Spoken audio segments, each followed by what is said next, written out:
So, if you walk into the lobby of, say, a high-end corporate office building, right? Yeah. Or maybe a really luxury hotel. Oh, yeah, they always have those massive displays. Exactly. You'll often find these absolutely flawless plants sitting right in the corners. Yeah, the ones that look almost too perfect. Right. You might see this huge ficus tree where literally not a single leaf is out of place. The color is this vibrant, uniform green, and the shape is just completely symmetrical. It really commands the space. It totally does. But then you get a little closer, right? Maybe you reach out to just touch a leaf and you immediately realize it's silk. Yeah. The plastic. Plastic, exactly. It's completely artificial. It doesn't require water. It doesn't need sunlight. And there's no soil. It just survives because, someone occasionally comes by to dust it off? That is literally it. It is entirely static. And, I mean, sure, it will never die, but the tragedy of the artificial plant is that it's also never going to grow. Right. It's never going to change or adapt or, bear fruit. Yeah, and that image, that profound difference between something that looks perfectly assembled and something that is actually pulsing with life. That's the entire framework for the deep dive we are doing today. It really is a massive perspective-shifting concept. It is. And for you listening, whether you're a ministry leader, maybe a lifelong churchgoer, or honestly just someone who is fascinated by how human communities function and grow, this is going to completely reframe how you view structure. Oh, absolutely, because it all revolves around one single kind of uncomfortable question. Yeah, hit us with it. Well, what if the greatest problem in the modern church is not that it lacks activity, but that it has forgotten how to be alive? Wow. Forgotten how to be alive. That is, okay, let's unpack this, because the source text we're analyzing today is called Church as a Living Organism. Right, and it essentially argues that over the last century or so, we've implicitly mapped post-industrial revolution management theory onto spiritual communities. Which means what, practically? It means we've adopted this framework of scientific management, where efficiency, measurable output, and structural stability are basically the ultimate goals. So treating a community like a factory. Exactly. But the text forces us to confront this reality that a thriving organization and a living organism operate under two fundamentally incompatible sets of logic. Right, because you can have a community where the calendar is completely full. Yeah. The programs execute flawlessly. The live stream is in gorgeous 4K. The branding is perfect. The branding is perfect. The administrative structures are rock solid, but, and this is the scary part, beneath the surface, the spiritual pulse is incredibly thin. Yeah, people are attending, but they aren't fundamentally transforming. So how does the text differentiate between something that merely functions and something that is truly alive? Like, let's break down this machine versus organism idea. What's fascinating here is the anatomy of a machine. Think about it. It's inherently assembled from the outside. Right. You take separate inanimate parts and you just bolt them together. Yeah, and you manage all that complexity through external force. A machine survives strictly on maintenance. You calibrate it, you optimize the workflow. Exactly, and it performs a predictable function. But it possesses no life of its own whatsoever. If you cut the external power source, the machine stops. Period. Yeah. But an organism operates on an entirely different biological reality, right? It does. An organism grows from within. It has this deeply internalized DNA. It breathes, it responds dynamically to its environment. Oh, and the healing aspect too. Yes. It has the intrinsic capacity to heal when its tissue is wounded, and critically, it reproduces. So the text is warning us that a profound danger happens when a community tries to solve spiritual or relational problems using only organizational mechanical tools. Precisely. You cannot inject life into a community with better branding or a more efficient workflow. Or a refined leadership pipeline. Right. And we see this play out constantly. When a machine breaks, you just swap out a part or rewrite the manual. But when a church or a community begins to feel stagnant, the immediate instinct of modern leadership is to reach for that mechanical toolkit anyway. They rebrand. They launch a new strategic initiative. They restructure the org chart. Which brings us to this brilliant analogy from the source material. The relationship between the trellis and the vine. Oh, this is one of my favorite parts. It's so good. So the structure, the administration, the bylaws, the budgets, all of that is the trellis. Yeah, the wooden framework. Right. And the spiritual vitality, the relational depth, the actual presence of God among the people, that is the living vine. Exactly. And the text points out the absolute absurdity of a gardener spending all their time painting and repairing this beautiful wooden trellis. While the vine wrapped around it is completely dead. Right. A trellis is totally useless as an end in itself. Its only purpose is to lift the living vine off the ground so it can catch the sun and bear fruit. But so many communities have become world-class trellis builders, and they've just completely forgotten how to cultivate the soil.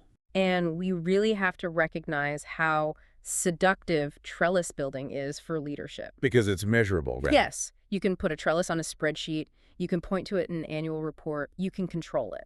Whereas cultivating a living vine is, well, it's slow, it's unpredictable and messy. It's largely invisible, yeah. Yeah. But I should clarify here, the text is explicitly pro-life, not anti-structure.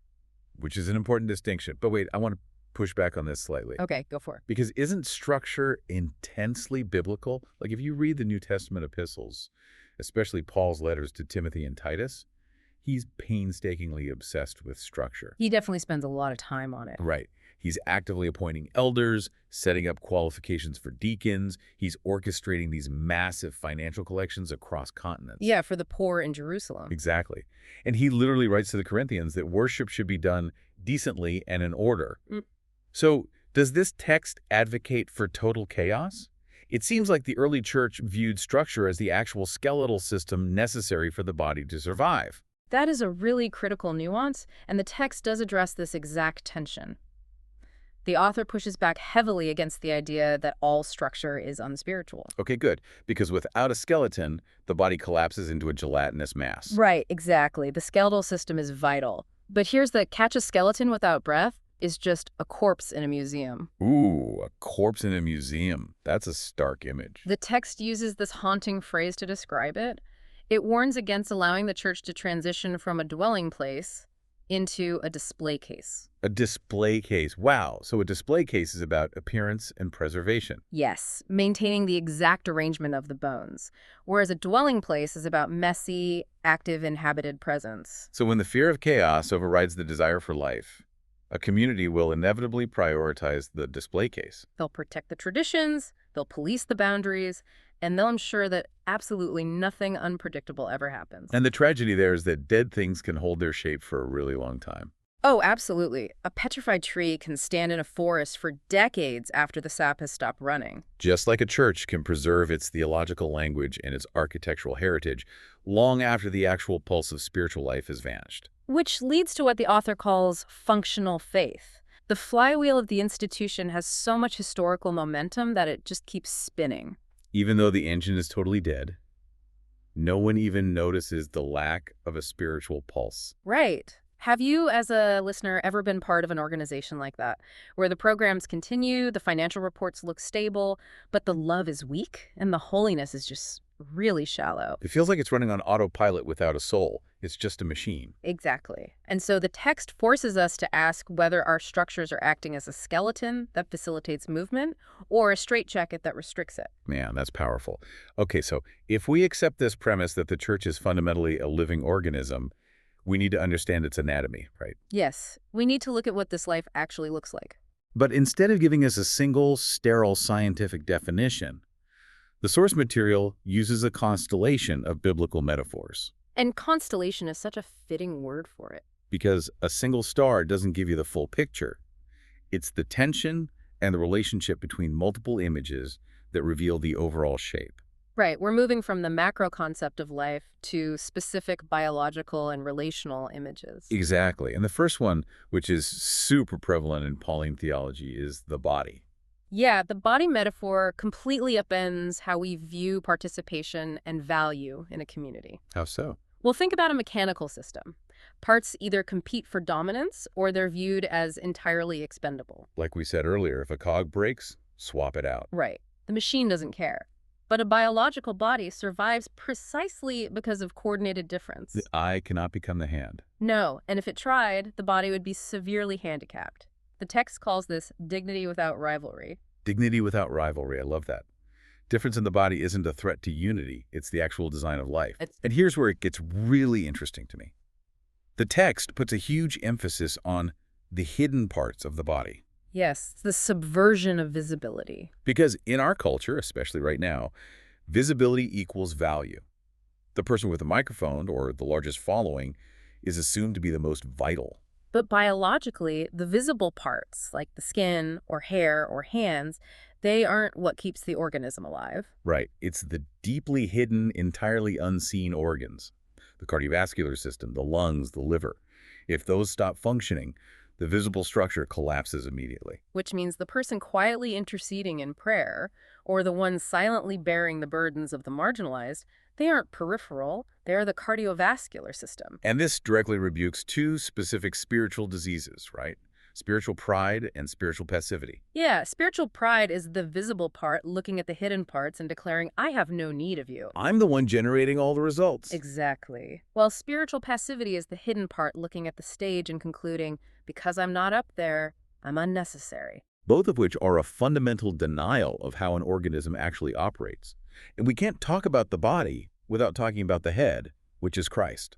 Right. He isn't just a distant CEO or decorative logo on the corporate letterhead. Neurologically speaking, the head is the literal command center. It supplies the animating signals to the nervous system. So if a church makes decisions based primarily on demographic data or institutional self-preservation, it's functioning like a decapitated body. Just stumbling around trying to navigate the world. Wow. Wow. Okay, so that biological reality naturally bleeds into the second metaphor, which shifts our focus to relational cohesion, the family. The family. This is where the text heavily critiques the sociological assumptions we bring into our communities. Because we aren't naturally born into this family. The mechanism is adoption. Right. And adoption is profoundly disruptive because it means that belonging fundamentally precedes performance. Let's contrast that with a corporate environment or being a consumer. In a company, you earn your place by demonstrating your utility. Your output drops, you're fired. But in a healthy family, your place at the table is secured by the covenant of the parents. Your growth is a response to that security, not the purchase price of it. Which completely dismantles the consumer framework. Like, a consumer asks, did I like the music? Was the service too long? Did I get a return on my investment? Exactly. But a family member approaches the same gathering asking, how can I help carry the burden? Who is alienated right now? But wait, I want to ask about the messiness of this. Because calling it a family, doesn't family life inherently mean conflict? Oh, it is entirely inevitable. Right, because the text doesn't romanticize family.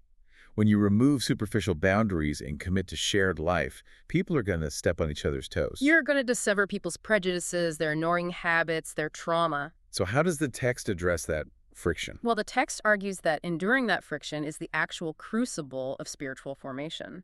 It embraces discipline, forgiveness, and long-suffering patience. Because right now we live in an era of, like, cancel culture and social ghosting.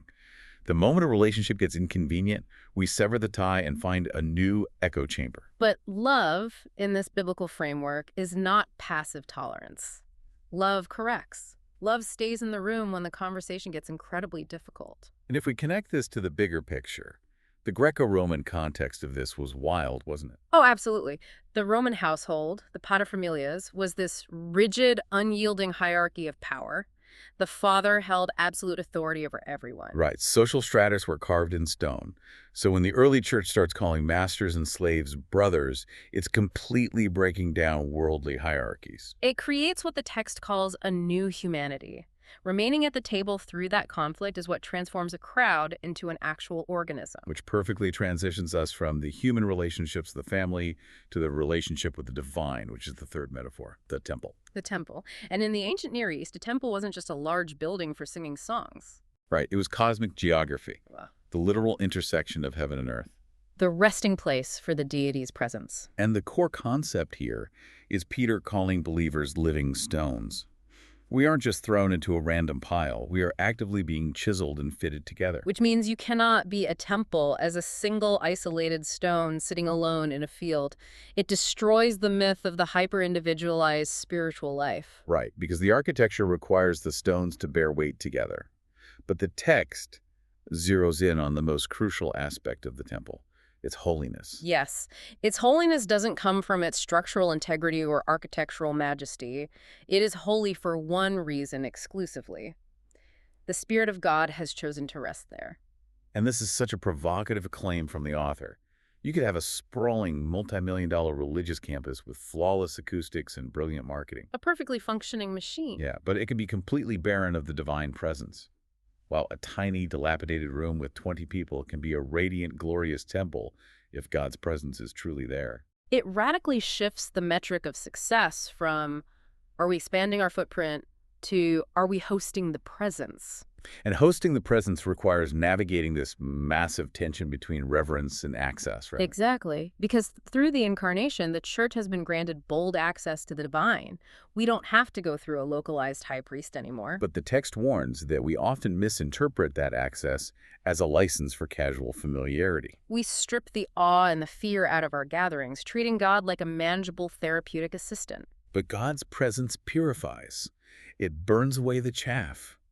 A true temple should have moments of profound, reverent silence. Yes, a sense of holy distance, which is why this constellation of metaphors is so necessary, because that distance is immediately balanced by the intense intimacy of the fourth metaphor, the bride. The bride, moving from the reverence of the temple to the romance of the bride. And this gave me a huge aha. Yeah. What stood out to you? The paradigm shift about love. Every earthly system operates on the premise that you must achieve perfection or at least competence to earn love. Right. But the text highlights that the bridegroom Christ loves the bride before she is perfect. His love isn't a reward for her purity. No. His self-giving love is the very mechanism that washes her and makes her pure. Belonging fundamentally precedes perfection. It rescues us from spiritual arrogance on one hand and absolute despair over our failures on the other. Because whatever beauty the church possesses is entirely a gifted grace. His covenantal love is not fragile. And this introduces what the text calls eschatological longing, right? Yes. In ancient Jewish wedding customs, there was this betrothal period. It was legally binding, but there was a period of intense preparation before the final wedding feast. So we are living in that tension between the promise given and the consummation not yet realized. Exactly. And a bride preparing for her wedding doesn't view it as a list of HR compliance tasks. Her whole life is reoriented around anticipation and deep affection. So the question for you listening is, does your spiritual life feel like a dry list of religious duties or a relationship of deep affection? Because a church can be extraordinarily busy with programs, but if it has lost its first love, it's just a hollow shell. Okay, so that romance is beautiful. But human nature wanders, which brings us to the fifth metaphor, the flock, moving from the bride to the stark vulnerability of the flock. The flock. This one can be abrasive for modern readers. I was going to say, let's be honest, being called a sheep feels deeply insulting to modern ears. Oh, totally. We prize independence, self-reliance, being autonomous mavericks. Sheep are, like, defenseless. They lack direction. If left alone, they'll literally wander off a cliff. Right, they're not apex predators. So applying this to humans feels degrading. This raises an important question, though. It only feels degrading because it violently confronts our modern hubris. Ah, okay. Biblical realism rarely flatters human pride. Vulnerability isn't a defect or glitch in the design. It's the fundamental reality of living in a fractured world. We just aren't engineered for autonomous self-rule. We need guidance. Exactly. The flock survives not by developing fangs or armor, but by cultivating responsive trust. They learn to recognize the voice of the shepherd. And this completely redefines leadership. Leaders aren't owners or CEOs scaling a startup. They are under-shepherds. Stewards of a flock that does not belong to them, they have to model themselves after the good shepherd who literally lays down his life. Shifting the paradigm from how do I maximize operational efficiency to how do I sacrificially care for these souls? Exactly. Okay, so let me summarize where we are. We have this living organism defined by these 5 beautiful metaphors: the body, the family, the temple, the bride, and the flock. Right. That's the anatomy. So the next logical question is, how does it grow?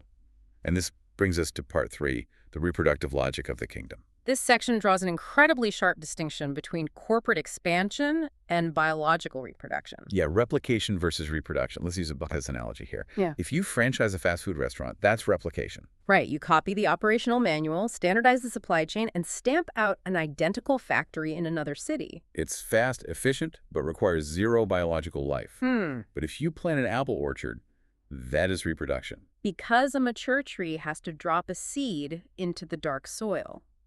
That seed has to die to its current form, break open, and slowly grow over decades into a new tree. So how does this apply to the Great Commission? Well, we've often misunderstood the mandate to make disciples through the lens of industrial replication. Like, if we just franchise the church, model, copy the branding, replicate the lighting cues, launch a new campus, we're fulfilling the mission. But programs can be copied. Life must be transmitted. The Great Commission isn't just transferring information into a crowd's brains. It's about forming disciples who can literally reproduce life in others. Exactly. Industrial replication scales attendance, but biological reproduction scales maturity. And the text calls this the seed paradox, the imagery of the seed falling into the earth and dying to bear fruit. It's the exact opposite of worldly logic. Totally. The world multiplies by hoarding control and gathering massive numbers of people around a highly visible platform. It's a centripetal force pulling everyone inward. But kingdom logic is centrifugal. Right. Life multiplies through surrender and sacrifice. You invest deeply into a few people, and then you release them. I'd ask the listener to really consider this next part. The author contrasts the modern attraction model, gathering a massive crowd around a stage, with the nursery model. Oh, the nursery model is such a great concept. In a nursery or a greenhouse, the goal is never to keep the plant inside forever. It's a temporary environment to nurture the seedling so it can be released to multiply in the wild. Releasing feels like a failure to a corporate mindset because your immediate numbers go down. But in the kingdom, releasing is the ultimate evidence of biological fruitfulness. Wow. Okay, so we've got the anatomy, we've got the ecological logic of how it reproduces. Now let's bring it down to the ground floor with part 4. The vital signs. Right. So what does this all mean practically? How do we know if this organism is actually breathing? We have to discard the mechanical metrics of budgets and attendance. And the text points us to the 5 marks of a living church from Acts chapter 2. The very first vital sign is the Word. The early church devoted themselves to the apostles' teaching, but the author makes a crucial distinction here. The Word must be bread, not a weapon. Bread, not a weapon. Can you elaborate on that? Sure. When scripture is wielded as a weapon, it becomes a tool for boundary policing and bludgeoning ideological opponents. It creates rigid moralism. But when it's received as bread, It becomes the daily sustenance that nourishes the weary and reorients the imagination of the community. It guards against both vague sentimentalism and weaponized fundamentalism. that makes total sense. Yeah. And that leads to the second vital sign, the Spirit. And the text points out that the Spirit brings conviction before comfort. Which is a huge corrective to our modern therapy culture. We tend to view the Holy Spirit primarily as a divine comforter whose job is just to validate our feelings. To soothe our stress and lower our anxiety. Exactly. But the Spirit actually operates like a surgeon. And a surgeon causes acute pain in order to remove necrotic tissue and save your life. Right. The Spirit exposes our hidden prejudices and false peace. Without the Spirit, even perfect orthodoxy is just dead vocabulary. The Spirit animates the truth, turning theology into doxology. It explodes into actual worship. Yes, absolutely. Okay, the third vital sign is fellowship.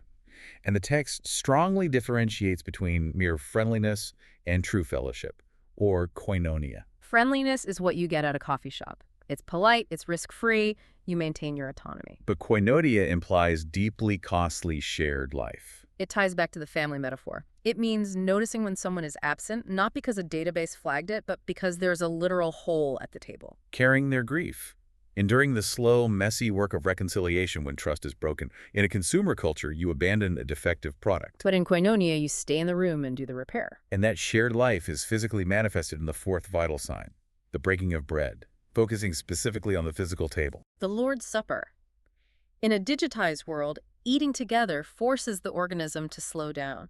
It strips away all religious professionalism. And the text calls the Lord's Supper the ultimate anti-consumer act. Why is it so disruptive? If you look at the first century Roman context, society was hyper-stratified. The rich ate the best food in one room, while slaves ate scraps in another. But at the Lord's table, those hierarchies are obliterated. Exactly. The wealthy patrician and the enslaved laborer stood on the exact same ground, both completely bankrupt, both dependent on grace. It places everyone on equal ground. A consumer evaluates if a product is worthy of their money. But at the table, we recognize we are completely unworthy, but purchased by Christ. It is the great equalizer. Which brings us to the fifth and final vital sign, mission, the overflow. A living church cannot be a stagnant pond. It must be a river. Water has to flow out. Right. If a living organism only consumes, it dies. It has to metabolize and expend energy. And this ties the whole argument together. A machine requires a massive strategic rollout to execute a program, but a living organism pushes outward naturally. It goes outward in evangelism and radical mercy, not as a strategic initiative, but as the unstoppable overflow of simply being alive. The internal life is just too pressurized to be contained within the architectural walls. Man. So just to summarize this amazing journey for you listening, we've moved from the danger of viewing communities as machines all the way through the beautiful anatomy of the body, family, temple, bride, and flock. We've understood organic reproduction over corporate scaling. And we've checked the vital signs, the word, the spirit, fellowship, the table, and mission. It is a complete paradigm shift. It demands that we trade our obsession with being impressive for a commitment to being genuinely alive. And I want to leave you with a final thought to mull over. The text applies this organism versus organization lens to the church. But think about your own life, your career, or your family for a second. Yeah, bring it down to the personal level. How often do we treat our own lives like machines? We optimize our schedules, we measure our outputs, and we try to manage our own complexity with life hacks. We run ourselves like engines until we burn out. But we aren't machines either. No, we are living organisms. Mm.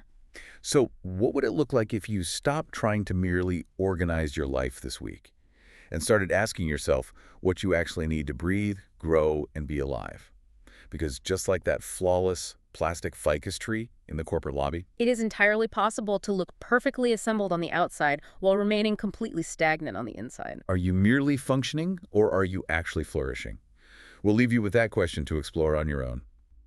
Thank you for taking this deep dive with us today. We'll see you next time.